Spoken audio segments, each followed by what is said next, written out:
मैं जिस खिलाड़ी पर सबसे ज़्यादा बात करना चाहूँगा कुणाल, वो हैं जसप्रीत बुमराह।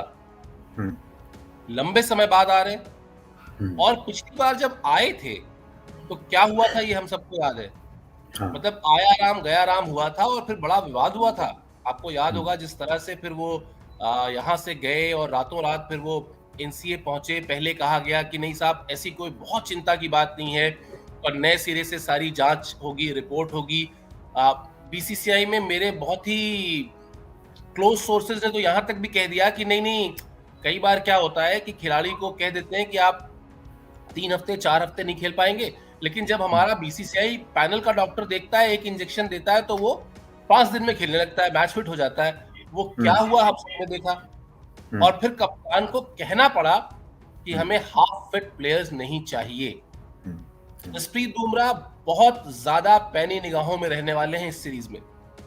बिल्कुल, पैनी निगाहों में रहने वाले और मुझे तो कई बार ना डर ये लगता है, अभी गौतम गंभीर ने भी एक बयान दिया था कि जब भी कोई चोटिल खिलाड़ी आता है, या तो आप नियम बना दो ना कि कोई चोट से वापसी करेगा, तो भाई उसको पहले आप या तो डोमेस्टिक में देखोगे या आईपीएल में देखोगे, कहीं तो देखोगे कि आप उसको सीधा उतार दोगे। अगर आपने सीधा वही ये बहुत बहुत डर की बात है, क्योंकि अगर जसप्रीत बुमराह को अगर टी20 में उतारा होता ना, जो कि अभी वनडे के वर्ल्ड कप का ईयर है, अगर आपने टी20 सीरीज में एक आजमाया होता, उसमें रख दिया होता और एक ही मैच खिलाया होता, बेशक आप करते तो आपको 4 ओवर में पता लगता, जसप्रीत बुमराह को भी पता लगता, आपको भी पता लगता कि वो क्या कर रहे हैं, कैसे कर रहे हैं। अब आप सीधा उनको 50 ओवर के फॉर्मेट में उतार दो, जहाँ 10 ओवर उनके जिम्मे है। अगर वो 10 ओवर अपने कंप्लीट ना कर पाए, तो आपके पास फिर कंप्लीट करने वाले का ढूंढोगे कैसे? मतलब मैं तो प्लेइंग 11 अगर ये बना रहा था, मुझे तो समझ नहीं आ रहा है इसमें सिक्स्थ बॉलिंग ऑप्शन में घुसाऊं कैसे। अगर मैं सिक्स्थ बॉलिंग ऑप्शन घुसाता हूं, तो या तो केएल राहुल खेल सकते हैं या सूर्य कुमार यादव खेल सकते हैं, दोनों खेल ही नहीं सकते फिर, क्योंकि आप ऊपर से गिनना शुरू कर दें कौन कौन है, तो बहुत मुश्किल सिचुएशन है। प्लेइंग 11 बनाने में तो बहुत किचकिच है, मतलब। और उसके बाद उस पे से आप जसप्रीत बुमराह को रख लो, जिसमें आप 2 पेसर रख सकते हो, तो अगर वो बोल गए तो आपके पास फिर कुछ नहीं, फिर बैकअप नहीं है। आप हार्दिक पांड्या आपका बैकअप है, जिनसे 10 ओवर डलवाना फिर एक वो है, रिस्क है कि भाई आप उनसे भी 10 ओवर डलवाओ, क्योंकि वो टी20 में पूरे 4 नहीं डाल रहे, सिर्फ लास्ट टी20 में उन्होंने 4 डाले, बाकी में अपने कोटे के पूरे ओवर उन्होंने किए नहीं है। तो जसप्रीत बुमराह एक रिस्की कस्टमर तो है ही है अभी, जब तक वो अपनी फिटनेस साबित ना कर दें, जब तक वो अपनी लय साबित ना कर दें। और चोट से वापसी के बाद समय तो लगता ही है। आप कोई भी हो, कि कपिल देव हो, डेनिस लिली हो, जो भी हो, आप वापस आओगे, आपको अपनी लय पकड़ने में, वही बुमराह बनने में वो टाइम लगेगा। ऐसा नहीं कि आप पहली गेंद से जो है आप वहीं से शुरू हो जाओगे जहां पे आप खत्म हुए थे। वो इतना आसान नहीं होता है, वो बहुत मुश्किल है, वो कोई नहीं कर पाता है। तो ये प्रॉब्लम तो है ही। अब देखना ये है कि जसप्रीत बुमराह को क्या पहला वनडे खिलाया भी जाता है कि नहीं, क्योंकि एक तरीके से ना ये एक बीच में एंट्री हुई है।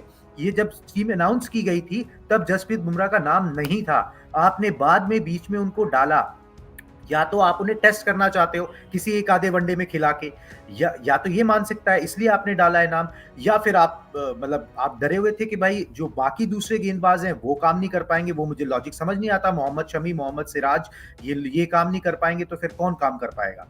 तो मुझे मुझे बहुत इंटरेस्टिंग होगा ये देखना, जसप्रीत बुमराह का टॉपिक जो आपने छेड़ा है, कि क्या वो प्लेइंग 11 में होते भी हैं या नहीं, या फिर टीम मैनेजमेंट उनको अपने साथ रख के वो नेट्स में देखना चाह रही है, कंफर्म करना चाह रही है कि भाई इसकी फिटनेस है क्या, ये कहां तक पहुंचा है। कैप्टन देखना चाहता है, कोच देखना चाहता है, क्योंकि अब एनसीए पे तो आपको उतना भरोसा रहा नहीं। रोहित शर्मा ने खुलेआम बोल दिया कि भाई आपको अपने किस तरीके से सर्टिफिकेट जो है, हाफ फिट खिलाड़ी आ जाते हैं, कौन सा सर्टिफिकेट लेके आ जाते हैं, और एनसीए की जो वर्किंग प्रोसेस है वो देखनी पड़ेगी।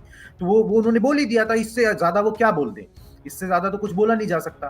तो ये बहुत इंटरेस्टिंग है, मुझे लगता है, मतलब पता नहीं, अब जहां तक मुझे लगता है, मैं जसप्रीत बुमराह को पहला वनडे खेलता हुआ नहीं देख रहा। मैं नहीं देख रहा हूं, क्योंकि कोच और कैप्टन इतना बड़ा रिस्क मुझे नहीं लगता उठाएंगे, और उठाना चाहिए नहीं। आपके पास दूसरे आर्सेनल है, आप उनको नेट्स में देखिए, अपने आंखों से देखिए, किसी और पे भरोसा मत करिए। उनको नेट्स में बॉलिंग करवाइए और देखते रहिए, उनसे बातचीत करिए, आपको खुद बहुत चीजों का अंदाजा हो जाएगा। ये मेरी सोच है, बाकी पता नहीं मैच में क्या डिसाइड करते हैं टीम मैनेजमेंट।